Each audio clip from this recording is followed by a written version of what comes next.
Hello दोस्तों, नमस्कार। स्वागत है आप सभी का विजय स्टडी पॉइंट पर।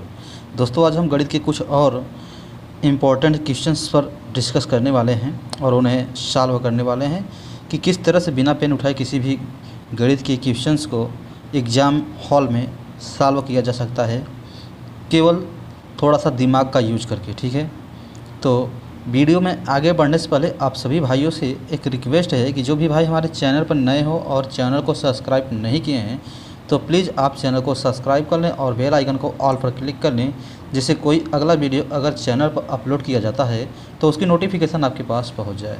ठीक है, तो चलिए अब हम अपने क्वेश्चन पर चलते हैं और देखते हैं क्वेश्चन नंबर पहला, जो कि इस प्रकार है। एक चुनाव में दो उम्मीदवार थे। जीतने वाले उम्मीदवार को कुल मतों का 58% मत प्राप्त हुआ है। वह 544 मतों से विजयी घोषित किया गया। कुल मतदाताओं की संख्या ज्ञात कीजिए। अब बताइए, जीतने वाला जो है उम्मीदवार वह कितना वोट पाया है? 58%। ठीक है, 58% पाया है। और कुल जो होता है मतदान कितना होता है? कोई भी चीज़ हो अगर पूरा पूछा जाए तो वह कितना होता है? पूरा होता है वह 100%। 100% पूरा होता है। ठीक है, तो उसमें से पाया कितना है? 58%। कितना पाया है? 58% पा गया है। तो हारने वाला कितना पाया होगा? 100 में से 58 घटाएंगे तो कितना आएगा? 42%। 42% जो होता है, जो उम्मीदवार हार गया है उसे वोट मिले हैं 42%। ठीक है, अब देखिए कितना परसेंट से हारा है। ठीक है, कितने परसेंट से हारा है? जीतने वाला पाया है 58% और हारने वाला पाया है 42%। तो 58 और 42 में कितने का अंतर है?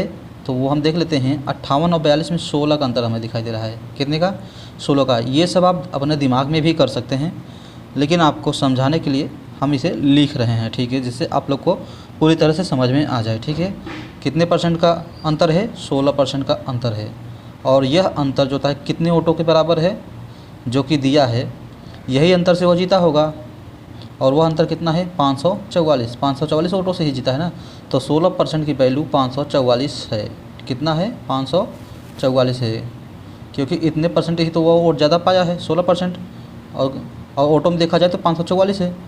तो 16% की वैल्यू 544 है। तो 1% की वैल्यू क्या होगी? 1% की वैल्यू निकालने के लिए हम क्या करेंगे?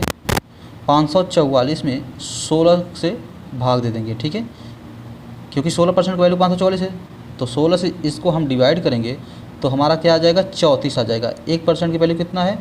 34। ठीक है, 1% की वैल्यू 34 आ गया। कितना? 34।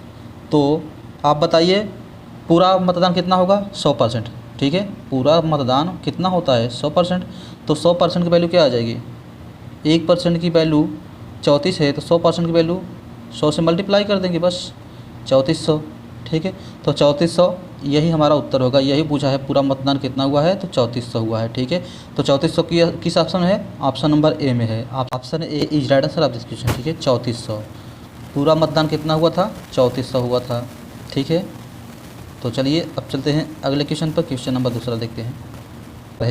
एक वस्तु को 16% लाभ पर बेचा गया। यदि उसे 200 रुपये अधिक मूल्य पर बेचा जाता तो लाभ 20% मिलता। तद अनुसार उस वस्तु का लागत मूल्य कितना है? बताइए, एक वस्तु को जो होता है 16% लाभ पर बेचा गया है। ठीक है, 16% लाभ पर मतलब 116% में 16% लाभ का मतलब क्या होता है? 116% पर उसे बेचा गया है। ठीक है, यदि उसे 200 रुपये अधिक मूल्य पर बेचा जाता तो लाभ कितना होता? 20%। 20% लाभ का मतलब होता है 120%। ठीक है, ठीक है, तो देखिए 116 और 120 में कितने का अंतर है? तो वो अंतर है 120 और 116 के बीच में अंतर है 4% का। कितने का? 4% का। 4% का अंतर है। कितने के बराबर है? 200 रुपया। क्योंकि 200 रुपया दाम बढ़ाने से ही तो 120 मतलब 20% का लाभ हुआ है। ठीक है, तो 4% की वैल्यू 200 रुपया। ठीक है, आप बताइए 1% की वैल्यू कितना हो जाएगी? 4% की वैल्यू है 200 रुपया, 1% की वैल्यू 50 रुपया। ठीक, 1% की वैल्यू 50 रुपया है तो 100% की वैल्यू, तो बताइए 100% कितना हो जाएगा?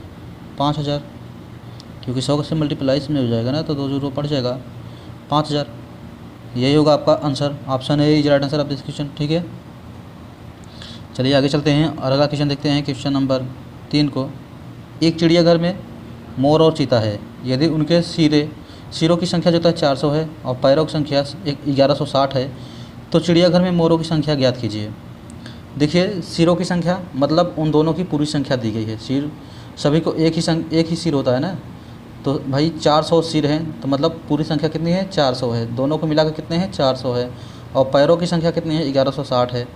मोर को कितने पैर होते हैं 2 पैर होते हैं। चीता को 4 पैर होते हैं। ठीक है, तो पूछ रहा है किसकी संख्या, मोरों की संख्या पूछ रही है। ठीक है, तो हमें ऐसे सवाल को हल करने के लिए जो होता है 2 मेथड होते हैं। पहला जो होता है किसी भी की संख्या पूछे, चाहे 2 पैरों वाले को या फिर 4 पैरों वाले का, हम निकाल लेते हैं पहले 4 पैरों वाले का, क्योंकि यदि उसमें से दोनों में से किसी एक का निकल जाएगा तो अगला अपने आप निकल जाएगा, क्योंकि उनकी संख्या पूरी दी हुई है 400 है। ठीक है, तो हम पहले क्या निकालते हैं 4 पैरों वाले की संख्या निकालते हैं। 4 पैरों वाले की संख्या निकालने के लिए क्या करते हैं, पैरों की संख्या को आधा कर लेते हैं। 1160 को आधा करेंगे, आधा करने के लिए 2 से भाग किया जाता है। ठीक है, और जो होता है उसमें से घटा देते हैं कि क्या उनकी संख्या, दोनों की कितनी संख्या वो घटा देते हैं। ठीक है, इससे क्या होता है 4 पैरों वाले की संख्या प्राप्त हो जाती है।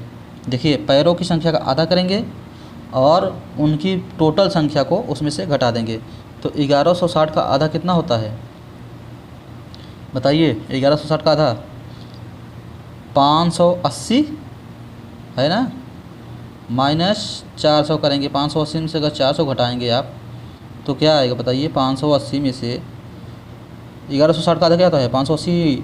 ठीक है, और माइनस करेंगे 400 तो क्या आएगा 180 आ जाएगा।